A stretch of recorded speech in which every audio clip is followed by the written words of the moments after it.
Buenos días, acá estamos, hemos terminado de orar, de ver cuántos textos de la palabra, toda la iglesia y de otros lados orando en este tiempo por el pastor Carlos, y fui a mirar el versículo de la aplicación de nuestra iglesia para el día de hoy, que dice: quédense quietos, reconozcan que yo soy Dios. Yo soy exaltado entre las naciones, yo seré enaltecido en la tierra. Salmo 46, 10. Y una reflexión que dice: la quietud que da la confianza en el Señor nos debe acompañar y orientar nuestras mentes, porque sabemos quién es Él. Así que su palabra siempre extraordinaria, siempre justa, siempre siendo lo que realmente necesitamos. Bueno, y en este tiempo que hemos dedicado 2 días, 2 días a la carta del apóstol Pablo a Romanos, y vamos y venimos por la Biblia, sabiendo que en todos lados hay luz que vamos a recibir, que el entendimiento de la palabra es lo que nos permite verdaderamente estar posicionados como hijos de Dios, sabiendo que Él nos dejó todo este conjunto de 66 libros diferentes para que en cada uno de ellos encontráramos la visión de la obra de Dios para la salvación del hombre, desde la primera página hasta la última, y de su propósito y de los caminos que Él recorrió con la humanidad en sus distintos estados. Y en este momento nosotros nos encontramos con el apóstol Pablo, como dijimos ayer, desde, se supone, las mayores posibilidades es que haya sido desde Corinto. Estoy pensando ahora que es posible que él estuviera en la casa de Aquila y Priscila cuando estaba en Corinto, ¿sí? Escribiendo a los romanos. Esas iglesias, por supuesto que sería la iglesia del Señor, pero formada por distintos grupos en distintos lugares, que estaban con judíos, con gentiles, o sea, paganos convertidos o deseosos o impactados por el Evangelio. Posiblemente eso, ¿no? De ese mundo romano con toda esa mitología tremenda que habían heredado de los griegos, y sin embargo siendo impactados por el Evangelio que judíos que estaban allí viviendo en Roma les estaban transfiriendo. Eso es lo que creemos al dar esta mirada en los primeros capítulos de esta carta, que es, como se dice, la más grande muestra de la teología cristiana escrita por el apóstol Pablo.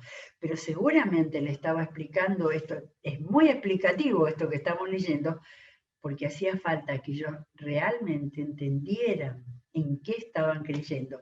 Y sobre todo, sacaran de lado todo aquello que no tenía que ser y que no los ayudaba para nada a entender.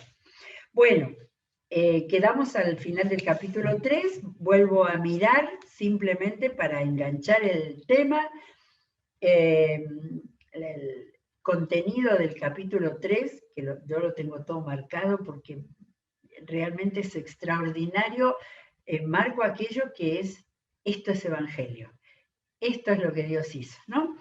Y entonces en el capítulo 3 es donde tenemos, en el 23, porque todos han pecado y están privados de la gloria de Dios. Rotundo. Pero por su gracia son justificados gratuitamente, gracia, gratuitamente, mediante la redención que Cristo Jesús ofreció. Dios lo ofreció como un sacrificio. Y más adelante, esa conclusión a la que Pablo llega es: de este modo Dios es justo y a la vez el que justifica a los que tienen fe en Jesús. Así que ahí llegó en medio de todo eso, bueno, la ley y la circuncisión y el cumplir. ¿De qué manera llegamos a Dios? Y Pablo con toda claridad dice, somos justificados por la fe en Jesús.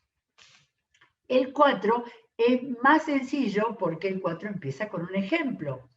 Entonces, ¿qué diremos en el caso de nuestro antepasado Abraham? En realidad, si Abraham hubiera sido justificado por las obras, habría tenido de qué jactarse, pero no delante de Dios. Está bueno esto, o sea, nosotros, una persona cualquiera, que es eso que se llama bueno, puede jactarse delante de sí mismo, pero no delante de Dios.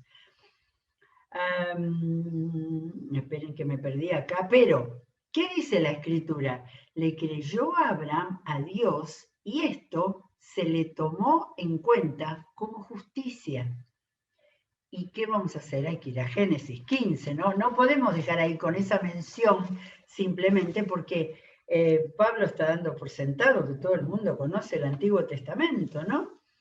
En el capítulo 15, ya en el Génesis 12, empieza la relación de Dios con Abraham, donde le dice que deje su patria y que vaya hasta donde él le va a indicar, porque tiene un propósito para él.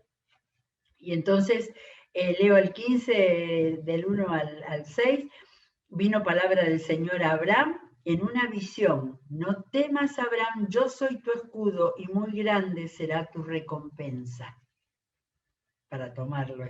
Pero Abraham le respondió, Señor y Dios, ¿qué vas a darme algo si aún sigo sin tener hijos y el heredero de mis bienes será Eliezer de Damasco, el sirviente, el esclavo posiblemente de él? Como no me has dado ningún hijo, mi herencia la recibirá uno de mis criados. Atento a cuando vemos justificaciones delante de Dios, que somos tan propensos o reclamos delante de Dios. No, le dijo el Señor, ese hombre no ha de ser tu heredero será tu propio hijo. Luego el Señor lo llevó afuera y le dijo, pensemos en esta frase, lo llevó afuera, como si hubiera sido un compañero que lo agarró y lo llevó afuera de la casa. Le dijo, mira hacia el cielo y cuenta las estrellas a ver si puedes. Desafío del Señor. Así de numerosa será tu descendencia. Y el 6 dice, Abraham creyó al Señor y el Señor lo reconoció a él como justo. Como justo. A ver cómo lo contó. Pablo lo contó diciendo, le creyó Abraham a Dios y eso se lo tomó en cuenta como justicia, ¿sí? Esto que acabo de leer fue escrito en griego y esto otro fue escrito en hebreo. Yo lo leí en castellano, no se preocupen. Pero está para que lo entendamos mejor. Dicen en Génesis, el Señor, esa fe, eso que le creyó, que tenía 100 años y no tenía un hijo, y que Dios le dijo que iba a tener una descendencia, no le dijo tu hijo, no le dijo vas a tener 100 hijos, tu descendencia va a ser así, como las estrellas del cielo. Abraham creyó, el Señor lo reconoció a él como justo. Y ahí hice una evidente consideración. Dios le dice, yo soy el Señor que te hice salir de Ur de los Caldeos para darte en posesión esta tierra. Esta tierra. No era israelita Jacob. No iba a decir el nieto Jacob, no, Abraham, no era israelita. Era un caldeo. Toda esa provincia romana se llamaba Babilonia en el tiempo de los patriarcas y después de cuando fue romana no me fijé. Sacó a uno que no era israelita porque a partir de su descendencia fue a Jacob su nieto el primero que se lo llamó Israel. Bueno, entonces la frase es, desde Abraham, cuando Abraham le creyó a Dios, fue tomado como justo. ¿Y qué está diciendo Pablo en todo el contexto anterior? Somos justificados por la fe en el Señor. Sigo. Ahora bien, cuando alguien trabaja, no se le toma en cuenta el salario como un favor, sino como una deuda, ¿no? La deuda del que lo empleó. Sin embargo, al que no trabaja, sino que cree en el que justifica al malvado, se le toma en cuenta la fe como justicia. Este es un ejemplo, ¿no? O sea, no está hablando de un patrón, sino que está hablando de Dios. Aún al malvado no le va a tomar en cuenta para considerarlo lo bueno o malo que haya sido, sino la fe. ¿Eh? Ojo que cuando decimos como justicia ahí uno se confunde, es como ser considerado justo.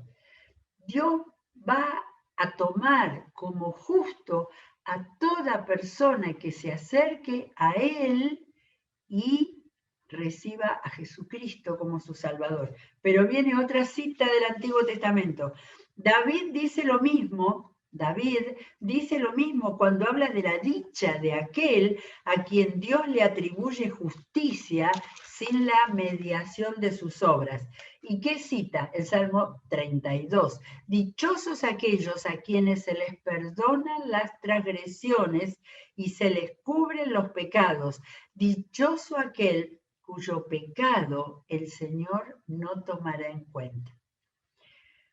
Cuando, a ver, tengo marcado el Salmo, tengo marcado el Salmo 32, que por ahí tiene alguna cosita diferente. Dichoso aquel a quien se le perdonan sus transgresiones, a quienes se le borran los pecados. David escribió este salmo cuando Dios le perdonó sus pecados. Y el 2 dice, dichoso aquel a quien el Señor no toma en cuenta su maldad. Hasta acá es lo que Pablo tomó. Y falta una línea de ese versículo, y en cuyo espíritu no hay engaño. Porque Dios hace la obra de considerarnos justos, pero tiene que venir de un corazón, ¿sí?, que delante de Dios se abra completamente en integridad. No que haya sido íntegro antes, pero sí lo que acá dice, en cuyo espíritu no hay engaño. Muy bien. Vuelve a las preguntas. Versículo 9. ¿Acaso se ha reservado esta dicha solo para los que están circuncidados? No, si Pablo tiene la obsesión de trabajar ese tema, evidentemente, nosotros, los no judíos, estamos muy lejos de ese tema, ¿no es cierto? No se nos ocurre un problema, pero sí era un problema en ese momento. Entonces, ¿acaso se ha reservado esa dicha solo para los que están circuncidados? ¿Acaso no es también para los gentiles? Pero es que a Pablo, el corazón de pastor de Pablo, le importaba que estaban leyendo esta carta judíos y gentiles, paganos. Hemos dicho que a Abraham se le tomó en cuenta la fe como justicia. Por si acaso no lo habían entendido, lo dice de nuevo. No conté cuántas veces va repitiéndolo. ¿Bajo qué circunstancias sucedió esto? ¿Fue antes o después de ser circuncidado? Antes y no después. Es que inclusive, gracias a alguien que me dio el dato, cuando Dios habló esto, Abraham se llamaba Abraham sin H en el medio, ¿sí? Cuando todavía tenía su nombre caldeo. Entonces Dios después le cambió el nombre y le puso la H en el medio, fue Abraham. Entonces, le está diciendo, ¿qué importa la circuncisión? ¿Qué importa ese señal del pacto que Dios hizo con los judíos en el tiempo de Abraham? Y a partir de Abraham, ellos se circuncidaban. Es más, sigue Pablo, versículo 11, cuando todavía no estaba circuncidado, recibió la señal de la circuncisión. Acá está explicado y yo me ponía a hablarlo. Recibió la señal de la circuncisión como sello de la justicia que se le había tomado en cuenta por la fe. Por tanto, Abraham es padre de todos los que creen, aunque no hayan sido circuncidados, y a estos se les toma en cuenta su fe como justicia.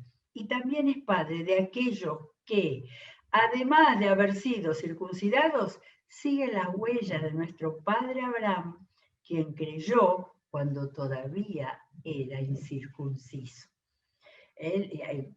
Quien estudie la pedagogía de Pablo empieza explica, da ejemplo, da la vuelta y vuelve nuevamente al principio, para que los principios que está enseñando queden perfectamente claros. Versículo 13. En efecto, no fue mediante la ley como Abraham y su descendencia recibieron la promesa de que él sería heredero del mundo, sino mediante la fe, la cual se le tomó en cuenta como justicia. Falta que ponga, ¿entendieron? Porque si los que viven por la ley, solo los que viven por la ley fueran los herederos, entonces la fe no tendría ningún valor y la promesa no serviría para nada. La ley, en efecto, acarrea castigo, porque donde no hay ley, tampoco hay transgresión. La ley es la que muestra, ¿no?, dónde están las transgresiones y llevado al plano espiritual los pecados. Ahora, si uno para acá y dice, bueno, entonces saquemos la Constitución, saquemos todas las leyes, cada uno hace lo que quiere y no tenemos culpa. Pero Pablo no iba a parar ahí. Por eso, la promesa viene por la fe, a fin de que por la gracia, segundo paso, después de la fe del hombre viene la gracia de Dios, quede garantizada para toda la descendencia de Abraham. Acá está explicando el Génesis, para que lo entiendan correctamente. Esta promesa no es solo para los que son de la ley, sino para los que son también de la fe de Abraham, quien es el Padre que tenemos en común. Delante de Dios, tal como está escrito, lo que le dijo Dios en Génesis, te he confirmado como padre de muchas naciones, no solo de una, de muchas naciones. Dios estaba sabiendo que íbamos a llegar al siglo XXI, y que íbamos a ser nosotros también los que íbamos a recibir la promesa que Dios hizo. Así que Abraham creyó en el Dios. Acá viene un versículo, por favor, ¿cómo lo hemos pensado estos días? Abraham creyó en el Dios que da vida a los muertos y que llama a las cosas que no son como si ya existieran. Y acá está acá nuestra fe en este tiempo como iglesia. Este es el Señor que da vida a los muertos y que llama a las cosas que no son todavía como si ya existieran. Contra toda esperanza, Abraham creyó y esperó. Lo tomamos para nosotros. De este modo llegó a ser padre de muchas naciones, tal como se le había dicho, así de numerosa será tu descendencia. Su fe no flaqueó. Por favor, tomemos esto. Su fe no flaqueó, aunque reconocía que su cuerpo estaba como muerto, pues ya tenía unos 100 años, y que también estaba muerta la matriz de Sara. Ante la promesa de Dios, no vaciló como un incrédulo. Cuidado con que no se nos tenga que llamar incrédulos, sino que se reafirmó en su fe, Abraham, y dio gloria a Dios, plenamente convencido de que Dios tenía poder para cumplir lo que había prometido. Estoy leyendo Romanos 4, así que 4:17 para marcar y 4:20, 21. Plenamente convencido de que Dios tenía poder para cumplir lo que había prometido. Por eso se le tomó en cuenta su fe como justicia. Vuelvo a decir, ¿entendieron? ¿Cuántas veces habló de que se tomó en fe y que se tomó en cuenta esa fe de Abraham que dijo, sí, Señor, está bien, ¿sí? Después metió la pata, que tuvo un hijo que no era de Sara. Siempre Dios nos está acompañando y esperando que volvamos a entender, ¿sí?, que la fe cuenta como justicia.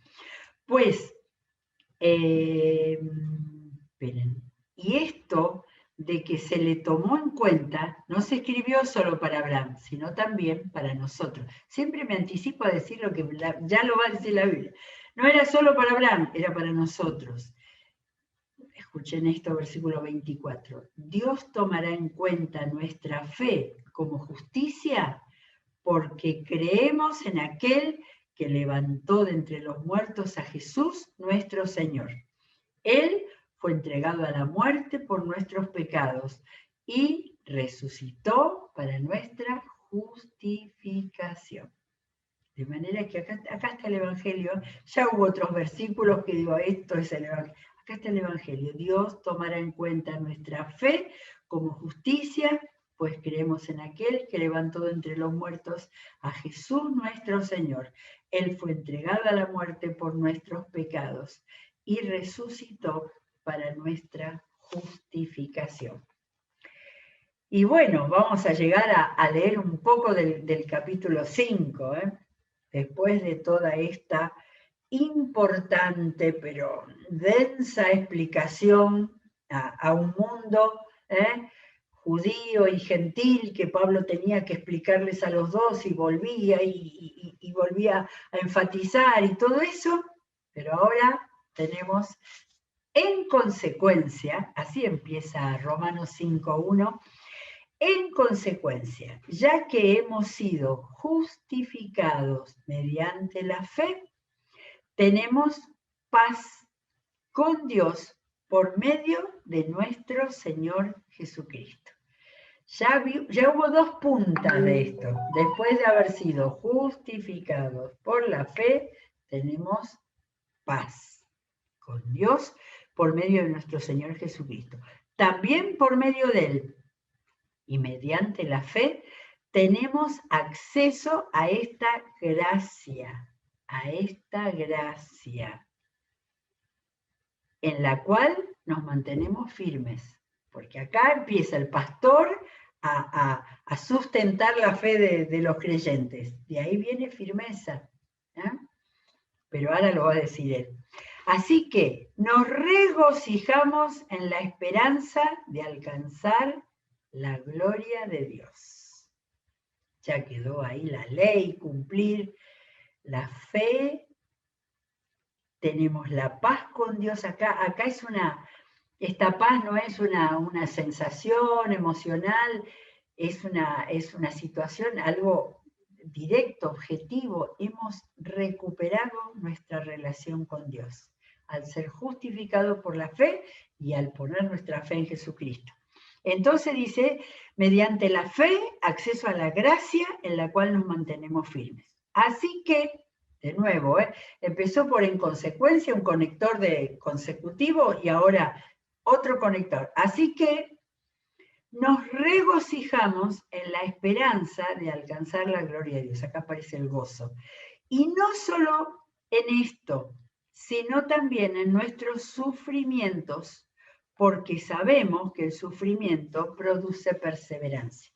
Yo creo que acá Pablo, que estaba entusiasmado y metido en esto de explicar la justificación por la fe, se había olvidado del sufrimiento. Si estaba en medio del Imperio Romano, si estaba en medio de, no sé si ese tiempo estaba Nerón todavía, pero estaban los terribles emperadores que querían que se los adorara a él y no a Dios. De manera que acá Pablo, recién acá aparece el sufrimiento. Pero dice, sabemos que el sufrimiento produce perseverancia.